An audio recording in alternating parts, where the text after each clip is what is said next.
यकीन नहीं हो रहा है मुझे यकीन नहीं हो रहा है कि मैं इस खटारा के साथ यहाँ आ गई हूँ। क्यों आ गई हूँ मैं? खटारा? मैं तुम्हारा पति हूँ लीना, मुझे खटारा बोल रही हो? अरे यार तुमको नहीं, इस खटारा को खटारा बोल रही हूँ, जो सास की तरह थोड़ी थोड़ी देर में बुरा मान के बैठ जाती है और बंद हो जाती है। वो इसके स्पार्क प्लग में कुछ फंस गया है तो। कुछ नहीं फंसा उसमें, मेरी जिंदगी में फंस गया है। मैं फंस गई हूँ तुमसे शादी करके। अरे यार, अपनी नई नई बीवी को इतनी भारी दोपहर में सड़क पे चला रहे हो। अगर मैं काली हो गई तो, अगर मैं काली हो गई तो, अगर मैं काली हो गई ना तो मैं तुम्हें कभी माफ नहीं करूंगी। मैंने तो पहले ही कहा था ना कि बाइक में थोड़ी प्रॉब्लम है, कभी और चले जाएंगे तुम्हारी माँ के घर। तुम ही नहीं मानी ना। अब मेरी समझ में आया, तुम ये सब इसलिए कर रहे हो ना ताकि मैं अपनी मम्मी के घर ना जाऊं, है ना? है ना? है ना? सब पता है मुझे। एक ये बाइक है जो चलने का नाम नहीं लेती, और एक तुम्हारा ये ड्रामा है जो रुकने का नाम नहीं ले रहा। ड्रामा? मैं ड्रामा कर रही हूँ? ड्रामा कर रही हूँ मैं? ठीक है, ड्रामा कर रही हूँ ना मैं। अब तुम जाओ। मैं ड्रामा कर रही हूँ ना, मैं नहीं जा रही अब कहीं पर भी। तुम्हें जहाँ जाना है चले जाओ, मुझे कहीं नहीं जाना तुम्हारे साथ में। अरे लीना रो क्यों रही है? हाथ मत लगाओ मुझे। अच्छा सॉरी ना लीना, सॉरी। इतनी धूप हो रही है। गलती हो गई, माफ कर दो। सॉरी। अच्छा ठीक है, माफ किया, लेकिन तुम देखना, तुम्हारी गलती की सजा तुमको जरूर मिलेगी। मैं पूरे 1 महीने तक अपनी माँ के घर से नहीं आऊंगी। क्या 1 महीना? हाँ 1 महीना। हाँ। क्या कह रही हो यार? अच्छा सॉरी ना, मैं बोल रहा हूँ ना गलती हो गई। अच्छा तुम कहोगी तो मैं 1 महीने के लिए तुम्हारी माँ के घर पे घर जमाई बन के रहता हूँ बस। अब चलो। क्या हुआ? दिनेश। हाँ दिनेश वो अपन चल के देखते हैं, क्या पता जिंदा हो और हमारी मदद की जरूरत हो उसकी। नहीं दिनेश, नहीं दिनेश, चल के देखते लीना। दिनेश, आ जाओ चल दिनेश के। मेरी बात तो सुनो।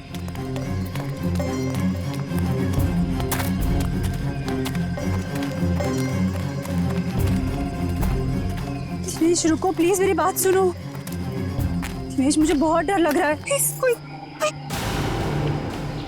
दिनेश वो देखो। दिनेश, दिनेश मेरी बात मानो, वापस चलते हैं दिनेश, मुझे बहुत डर लग रहा है पता है। उनसे सना हुआ लेडीज बैग है। दिनेश, एंडी को फोन करना होगा। तुम पागल हो गई हो, ये सब करने की कोई जरूरत नहीं है, हम बेकार की मुसीबत में फंस जाएंगे। मुसीबत में क्यों फंसेंगे? एक जिम्मेदार नागरिक हैं हम, और सीआईडी को कॉल करना ही पड़ेगा। Hello CID.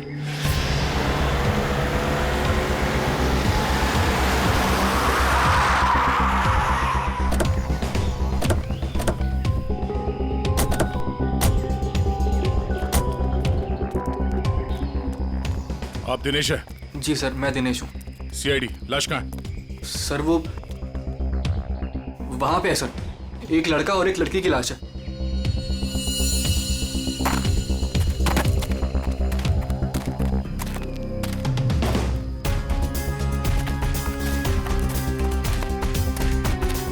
आगे देखो।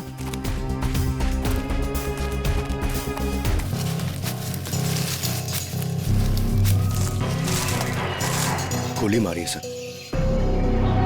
लगता है काफी करीब से गोली मारी है। गोली यहाँ पे नहीं मारी गई है। ये कैसे पता चलेगा सर? अगर गोली यहाँ पे मारी होती तो खून के छींटे यहाँ झाड़ियों में मिलते। ऐसा तो कुछ है नहीं यहाँ पर।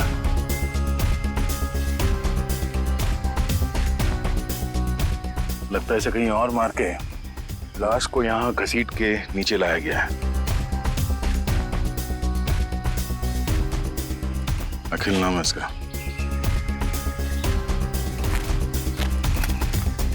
सर इसे भी गोली मारी है। ओह, सर इसका नाम बरखा है, शायद ये दोनों हस्बैंड वाइफ है। ये देखिए। पंकज जरा आसपास देखो, कोई सुराग मिलता है क्या?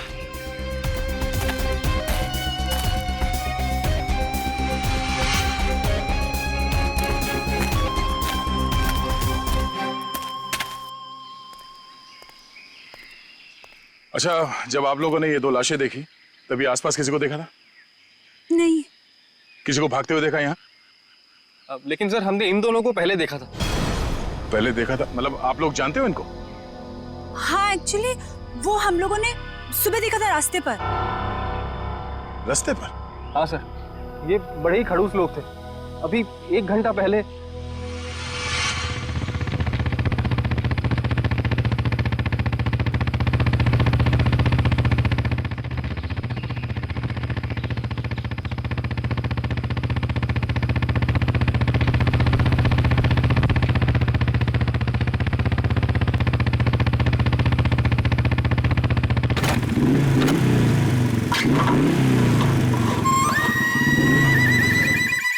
कुछ अजीब सी गड़बड़ सी आवाज आई।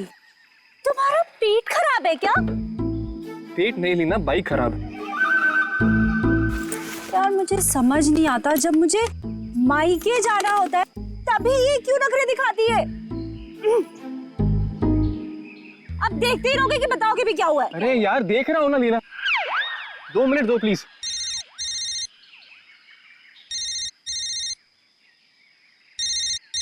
मम्मी। हेलो।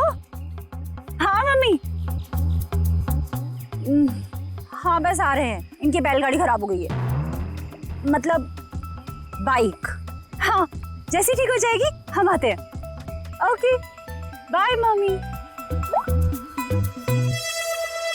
मैं बता देती हूँ, अगर तुम्हारी वजह से आज मुझे अपनी मम्मी के घर जाने में लेट हुआ ना, तुम्हारी इस खटारा की वजह से, तो मैं इसे आग लगा दूंगी।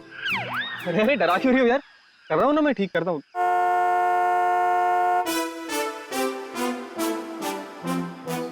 सुनो सुनो सुनो, गाड़ी की आवाज आ रही है। देखो मेरी बात मानो, अपनी इस बैलगाड़ी को यहीं छोड़ो और गाड़ी आ रही है, लिफ्ट ले लेते हैं हाईवे तक, वहां से टैक्सी ले लेंगे। हाँ हाँ क्यों नहीं, वो जो कार है तुम्हारे मायके से आई है ना, हाँ हैवी लिफ्ट दे देगी तुमको। नहीं तो ससुराल वालों की भी नहीं है जो नखरे दिखाएगी। तुमसे ना बहस करना बेकार, जाओ मांगो lift. Stop stop stop stop, hello hello stop stop stop stop. ए, मरना है क्या? तुम लोग पागल हो क्या? इतना ही मरने का शौक है तो जाकर खाई से छलांग लगाओ। इस तरीके से बीच रोड में खड़े होकर तमाशा मत करो। चलो हटो यहाँ से। देखिए प्लीज हमारी हेल्प कर दीजिए, हमको लिफ्ट दे दीजिए। नहीं, हम लिफ्ट नहीं दे सकते। अरे इंसानियत के नाते हाईवे तक ही उतार दीजिए। ये लड़की, एक बार समझाने से तुझे समझ में नहीं आता क्या? बोला ना हट गाड़ी के सामने से। हमारे पास तुम्हारे लिए टाइम नहीं है। अरे बड़ी गाड़ी में बैठ के अपने आप को चलो हुई वाली जगह हटो, हटो, हटो। रुक। अब तुम देख क्या रहे हो? चलो गाड़ी चलाओ।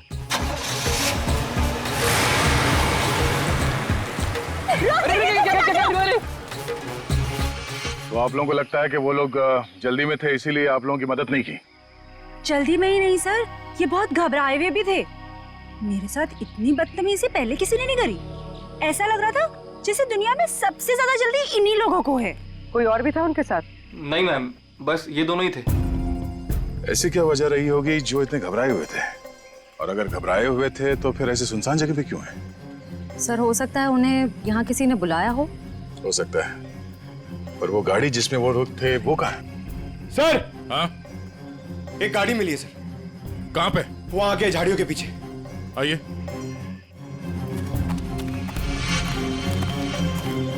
ये सर, ये है उनकी गाड़ी? जी सर। होंगे, ये काम करो, एम्बुलेंस को फोन करो और लाश को फॉरेंसिक में भिजवा दो। लाश वहां पड़ी है और उनकी गाड़ी यहाँ पे, तो चेक करो। एम्बुलेंस को फोन करो। हम शायद छोटा मोटा काम मुझे दे देते और खुद एडवेंचर पे चले जाते। हटिए जरा।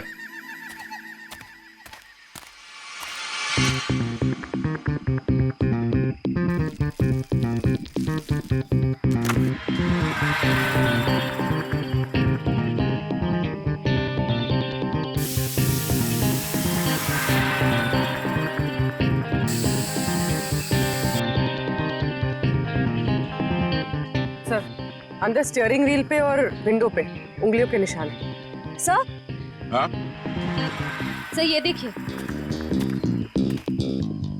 सर, ये खून के निशान। तो कहीं ये खून उनका तो नहीं? नहीं, उन दोनों की मौत अभी भी हुई है। खून अभी भी ताजा है। ये खून तो सूखा हुआ है। मतलब ये खून किसी और का है? पर सर, यहाँ गाड़ी के आसपास कोई लाश तो नहीं दिख रही है। केस थोड़ा उलझा हुआ है। इसे सुलझाने के लिए विक्टिम्स के घर जाना होगा।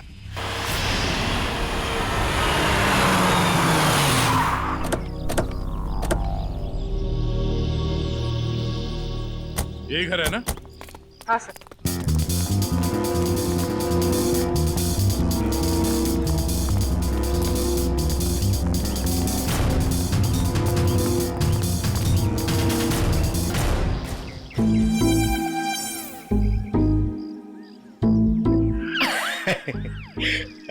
पंकज सर, जरा बेल बजाइए ना। सॉरी सर, सर मत बोलिए सर प्लीज।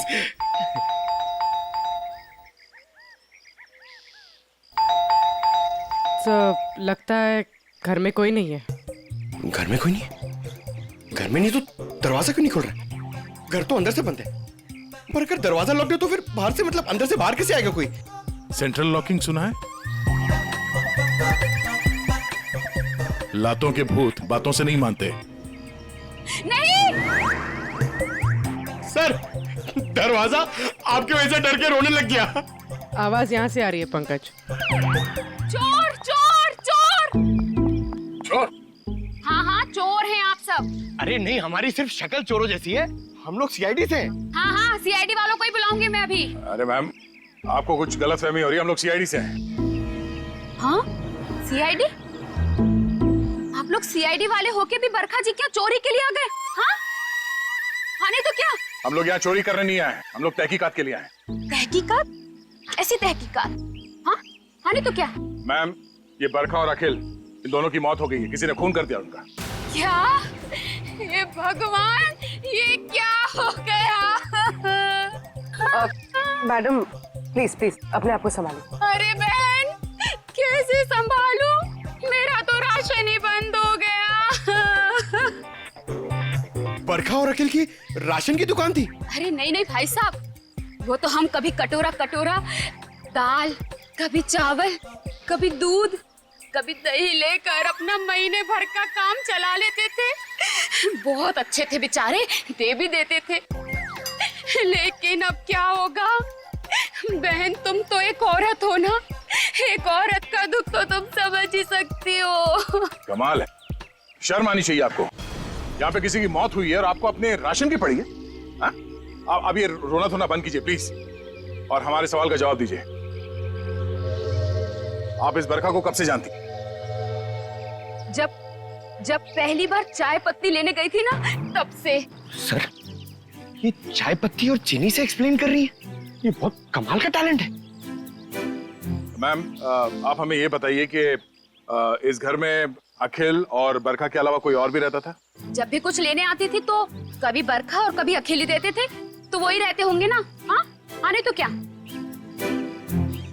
ठीक से याद करके बताइए, कोई और था?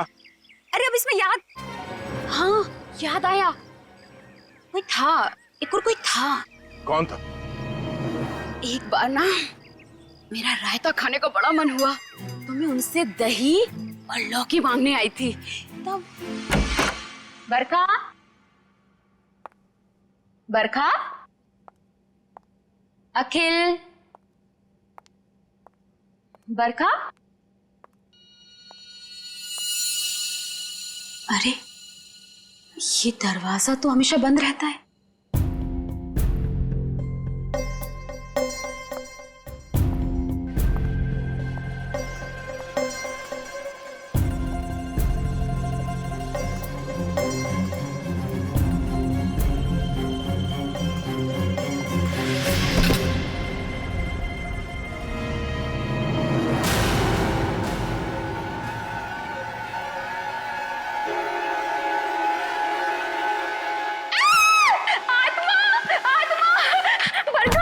अरे क्या हुआ? अंदर अंदर आत्मा है। अरे वो आत्मा नहीं, वो मेरा भाई है। भाई? हाँ, बचपन से उसकी दिमागी हालत ठीक नहीं है, इसलिए हम उसे रूम में बंद रखते हैं। सर इसका मतलब वो जो कोई भी था बहुत बीमार था। हो सकता है वो अभी भी घर के अंदर हो। अंदर चल के देखते हैं।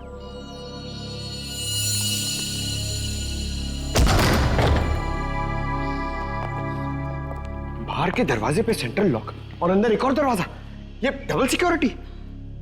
कौन सा कमरा? सर वो वाला। वो वाला? जी।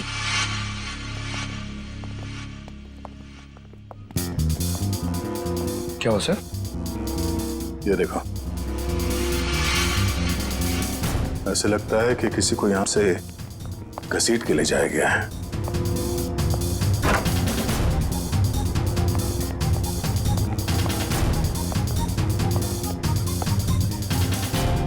यहाँ कमरे में तो कोई भी नहीं है।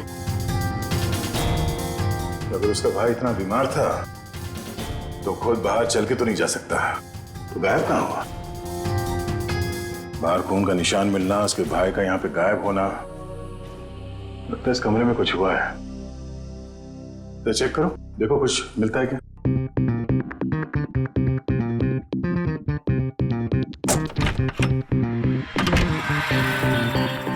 सर हाँ? सर ये देखिए, खून के धब्बे। लगता है यहाँ पे कुछ रखा गया था जिससे खून निकल रहा था और शायद यहीं से घसीट के उसे बाहर ले जाया गया है। सर पता नहीं ये खून जिसका भी है वो जिंदा भी है या नहीं। अब ये तो बरखा के भाई के मिलने के बाद ही पता चलेगा। पर सर ये खून किसका है ये कैसे पता चलेगा, क्योंकि बरखा और अखिल दोनों मर चुके हैं। इस कमरे में 3 लोग थे जिनमें से 2 की मौत हो चुकी है, अखिल और बरखा। तो बचा उसका भाई।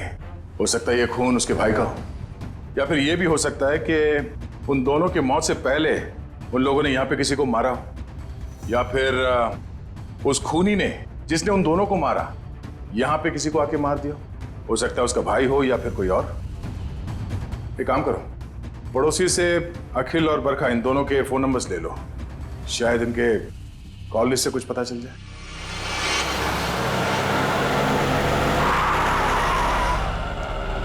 सर टेलीफोन कंपनी ने इसी लोकेशन का एड्रेस दिया है।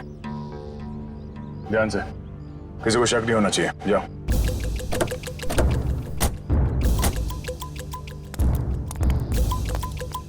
Excuse me. यस, ये एड्रेस कहाँ पर है? मुझे नहीं पता। Excuse me. जी मैडम, ये एड्रेस कहाँ पर है?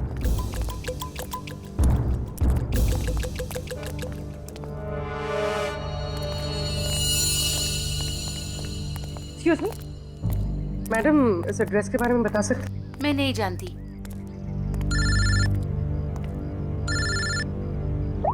हाँ सर। भाई साहब, ये एड्रेस कहाँ पर है? सामने।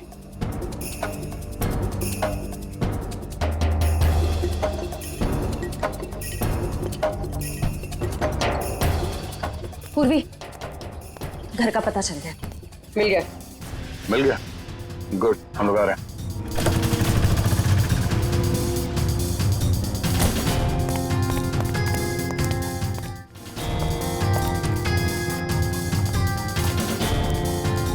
ये वाला घर है।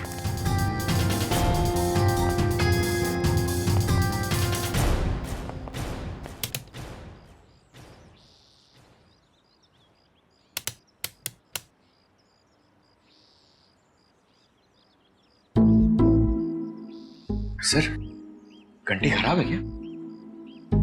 कभी कभी खराब घंटी से भी करंट लग जाता है।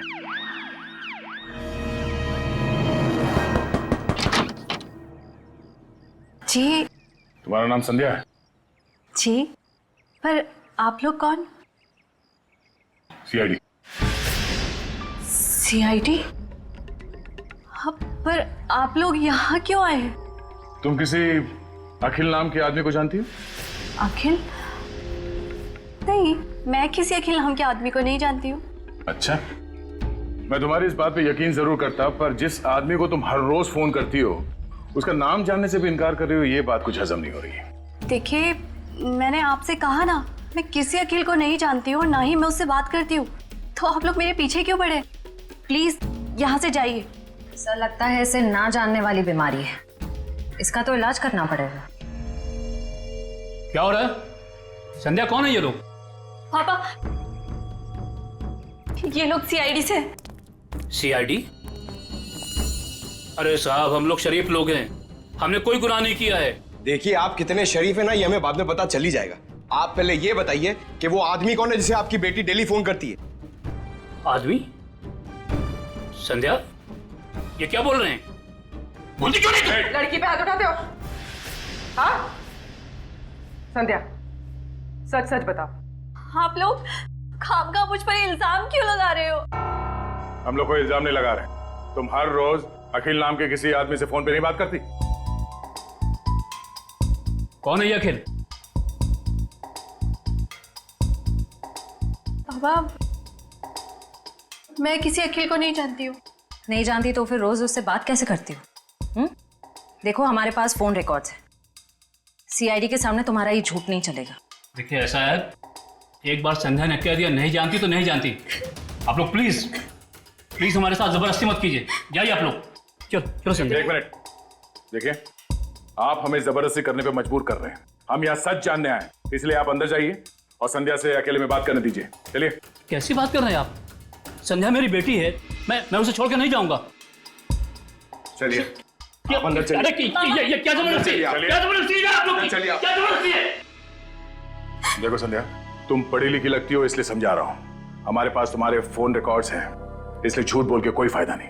फोन रिकॉर्ड्स काफी है तुम्हारे खिलाफ केस बनाने के लिए। केस? कौन सा केस? अखिल की मर्डर का केस। भैया!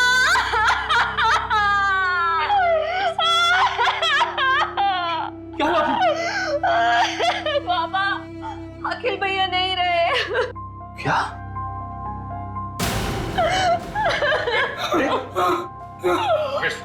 डॉक्टर फोन दो, इन्हें अंदर ले जाओ। ये अखिल तुम्हारा भाई है? वो मेरे भैया थे। हम सबका बहुत ख्याल रखते थे वो। पर जब से उनकी जिंदगी में वो बरखा नाम की औरत आई, उसने भैया को प्यार के जाल में फंसा लिया। बाबा को बरखा और भैया का रिश्ता बिल्कुल भी पसंद नहीं था। इसी वजह से हमेशा घर में टेंशन रहती थी। और एक दिन भैया ने घर ही छोड़ दिया। मैं भैया के बिना नहीं रह सकती थी, इसीलिए मैं चुप चुप कर उन्हें फोन किया करती थी। मुझे क्या पता था कि भैया एक दिन इस दुनिया से ही चले जाएंगे, नहीं तो मैं उन्हें इस घर से कभी जाने ही नहीं देती। तुम्हारे भाई अखिल की किसी के साथ कोई दुश्मनी? आप लोगों को किसी पे शक है? मुझे शक नहीं, मुझे पूरा यकीन है ये सब किया धरा उस बरखा का ही होगा। मगर आपको ऐसा क्यों लगता है कि अखिल का खून इस बरखा नहीं किया? भैया अक्सर मुझे बताते थे कि वो कितनी खतरनाक औरत है। वो जरूरत पड़ने पर किसी का भी खून कर सकती है, उनका भी। अगर हम ये मान भी ले कि इस बरखा ने अखिल को मारा है, तो बरखा का खून किसने किया?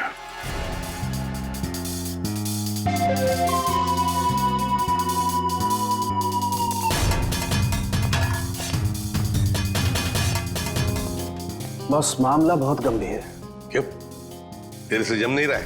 अरे नहीं, अगर ऐसा है तो बता दे, किसी और से पूछ लेते हैं।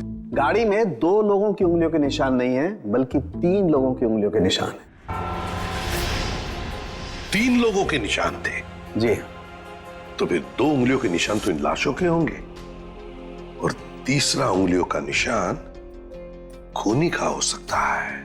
और सबसे बड़ी बात यह कि जो तीसरी उंगलियों के निशान है, ये ड्राइवर के साइड वाले दरवाजे पर और स्टीयरिंग व्हील पर है। तीसरा निशान स्टीयरिंग व्हील पर और ड्राइवर के बाजू वाले दरवाजे पर, मतलब खूनी जब इन दोनों लाशों को ठिकाने लगा रहा था, तब अपने निशान छोड़कर चला गया।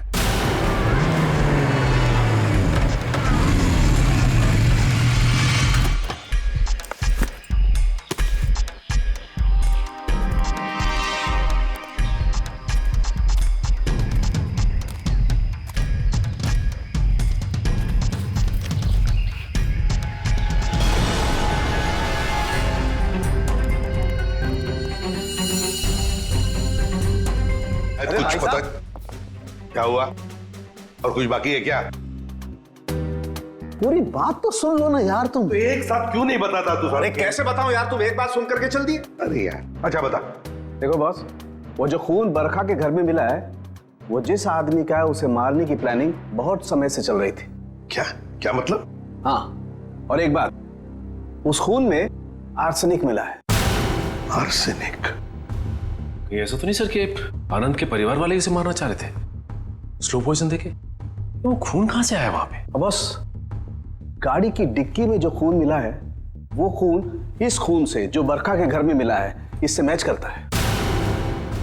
सर, कहीं ऐसा तो नहीं कि बरखा और अखिल ने आनंद को मारा और उसकी लाश डिक्की में रख दी? बस आर्सेनिक की मात्रा बहुत ज्यादा है खून में। मुझे लगता है 6-7 महीने से ये प्लानिंग चल रही थी। कमाल है सर, एक बहन ने ही भाई का खून कर दिया। Excuse me sir. हेलो, क्या? ओके सर, जंगल में हमें जहां ये लाशें मिली थी उससे कुछ ही दूरी पर एक बोरा मिला है जिससे खून टपक रहा है। क्या जंगल में जहां पर से ये 2 लाशें मिली वहां पे एक बोरा भी मिला है जिसमें से खून टपक रहा है?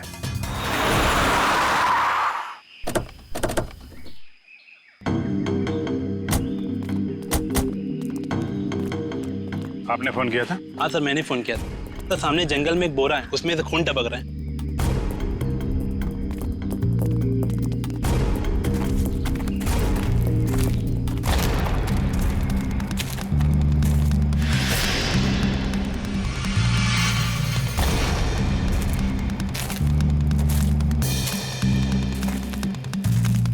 से वो जगह भी पास ही है जहाँ पे हमें बरखा और अखिल की लाशें मिली।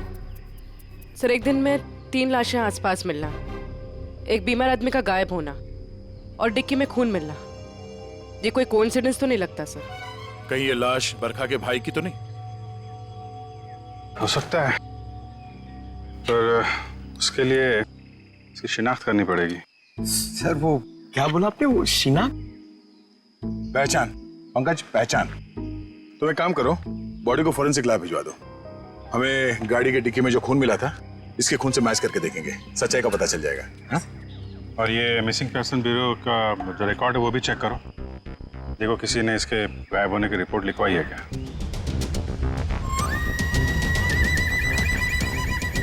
सर, मैंने बड़ी मेहनत करके बरखा के भाई आनंद के बारे में जानने की कोशिश की, मगर किसी को कुछ पता ही नहीं है। शायद मुझे पता है। क्या पता है तुझे? लाश कहाँ है तुझे पता है? मैं जानता हूँ आनंद कहाँ है। कहाँ है बता? यही है, फॉरेंसिक लैब में। Forensic lab? कहाँ है फॉरेंसिक लैब में? वो देख तेरे बाजू में, ये है आनंद बॉस। ये डॉक्टर साहब, आप तो कह रहे थे कि आनंद को आर्सेनिक देके मारा गया, लेकिन इसका तो गला दबाया गया। ये देखिए, बरखा के घर पे जो खून का सैंपल मिला था वो खून इसी आदमी का है। यार सारुण, ये कैसे हो सकता है? अगर आर्सेनिक देकर ये मरने ही वाला था फिर इसका गला घोंटकर क्यों मारा इसे?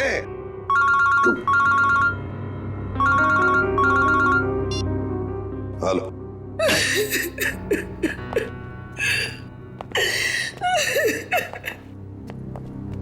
सर ये शालिनी जी आनंद के बारे में कुछ बताना चाहिए।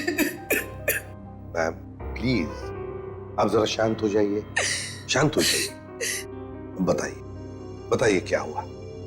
आनंद मेरा बेटा था जिसे इतनी बेरहमी से मार दिया गया। किसने? बरखा ने। बरखा ने? मगर बरखा तो आपकी बेटी है, आनंद की बहन। आनंद तो उसी के साथ रहता था ना। बेटी? किसकी? आपकी और किसकी? मेरी कोई बेटी नहीं है। आनंद मेरा इकलौता बेटा था। अगर आनंद आपका इकलौता बेटा है तो फिर ये बरखा कौन है? ये देख, ये तो मेरी बहू है। इसी ने मारा है मेरे बेटे को। इसका असली नाम नूपुर है।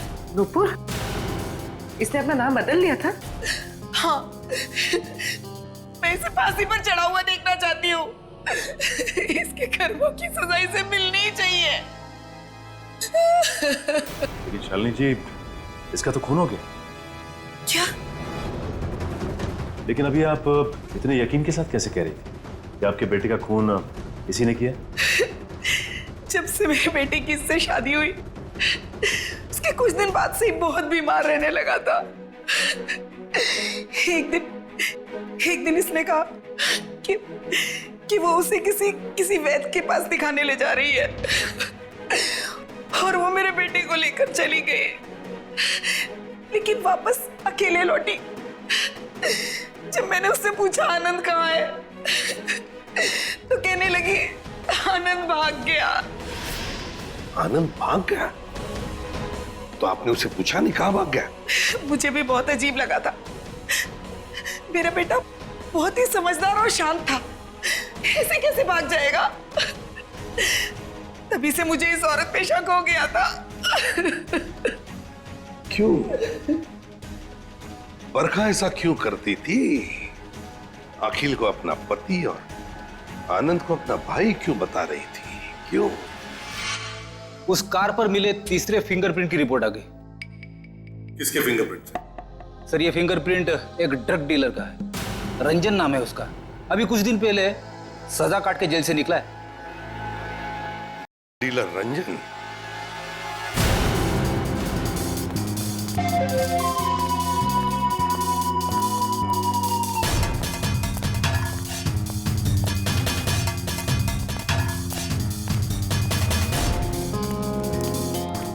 रिकॉर्ड के हिसाब से यही घर है ना? हाँ सर, यही है। देखो रंजन, रंजन, रंजन दरवाजा खोलो।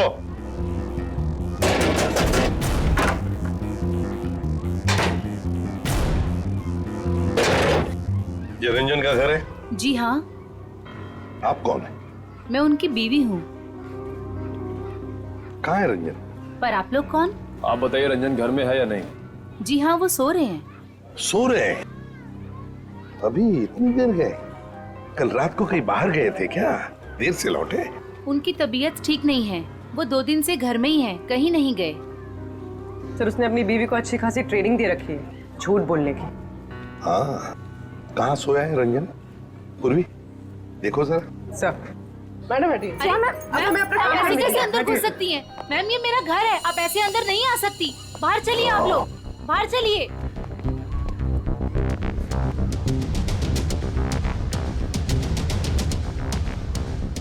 सर, इसकी शर्ट गीली है। कपड़े गीले हैं? रात को जरूर ये बाहर ही गया था। उठो।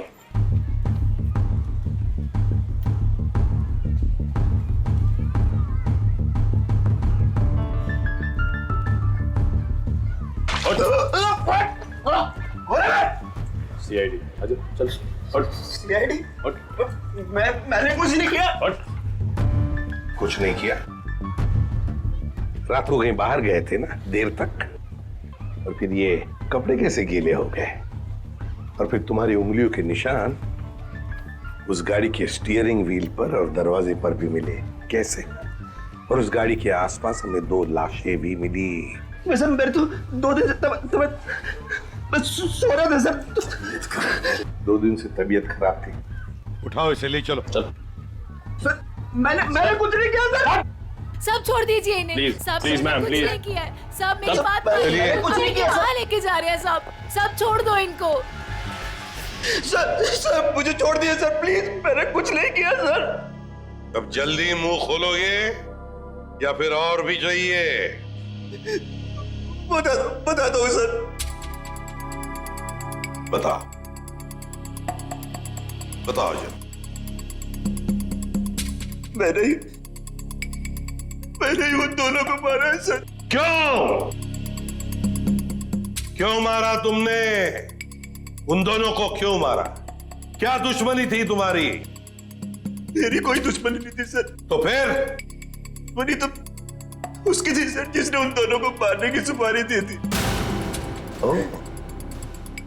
किसने दी थी सुपारी? एक औरत थी सर। कौन औरत? मैं नहीं जानता सर, मैंने उसका चेहरा नहीं देखा। वो उसी ने दी थी मुझे उन दोनों को मारने की सुपारी, थोड़े से पैसों के खातिर। मुझसे बहुत बड़ी गलती हो गई सर, मुझे माफ कर दीजिए सर। चुप! माफी मांगता है? फोन कर उस औरत को, और जहां हम कहते हैं वहां बुलाओ उसे और कहो उससे कि अगर उसने तुम्हें ज्यादा पैसे नहीं दिए तो तुम सारी बातें सीआईडी को बताओगे। जी सर। चलो लगा फोन।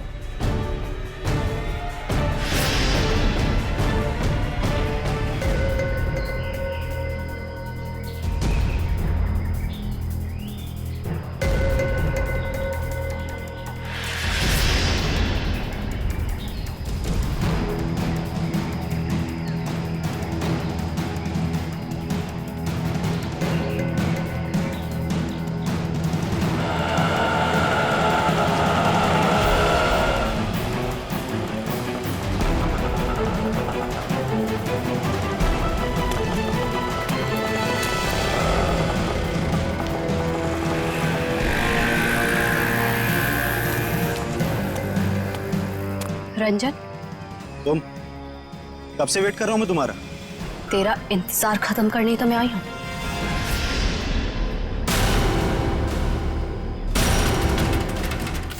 अखिल तुम्हारा भाई है? ये क्या है? ए, क्या कर रही है तू? बहुत अकड़ है ना तुझ पे। तूने क्या कहा था? तू सीआईडी से मेरी शिकायत करेगा? हाँ, मुझे धमकी देगा, मेरी पोल खोलेगा। अब तू देख मैं तेरे साथ क्या करती हूँ। तेरी सांसें बंद कर दूंगी मैं। तू मेरी सांसें बंद करेगी? हाँ? चला किसको अंदर? जब तू पैदा भी नहीं हुई थी ना, तब से खेल रहा हूं मैं इन खिलौनों से, समझी? देख जो तू कर रही है ना ठीक नहीं है। तुझे तेरे किए की सजा मिलेगी। तू अभी अपनी फिक्र कर। तेरी जिंदगी का फैसला मैं कर चुकी हूँ और उसकी सजा मौत होगी। फैसला करना कानून का काम है, उन अपराधियों का नहीं जो कानून हाथ में लेते हैं। ले चलो इन्हें। चल।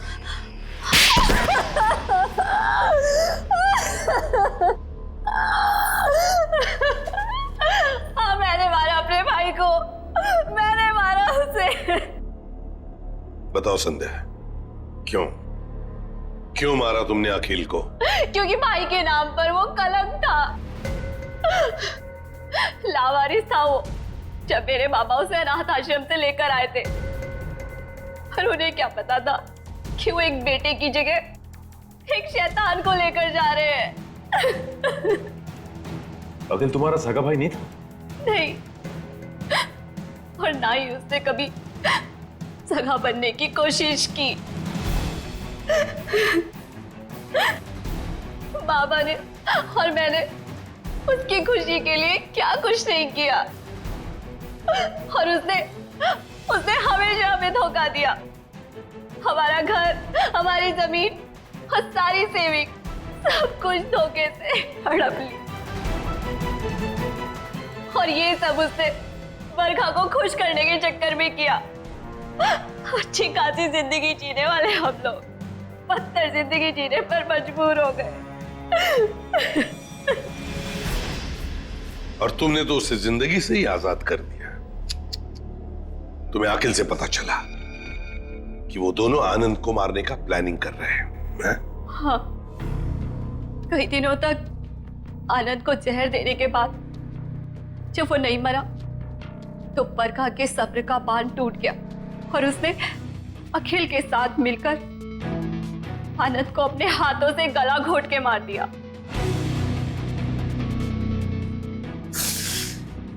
ये क्या किया संध्या ने? बेटा मर गया, बेटी जेल जा रही है, अब ये बाप किसके सहारे जिएगा?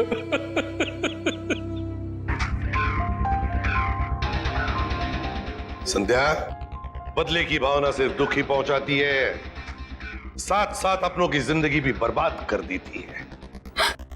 बताओ क्या मिला तुम्हें? क्या मिला? सिर्फ दुख ही ना? बदले की आग में तुमने 2-2 खून भी किए। कानून तो तुम्हें कड़ी से कड़ी सजा देगा, शायद फांसी होगी तुम्हें।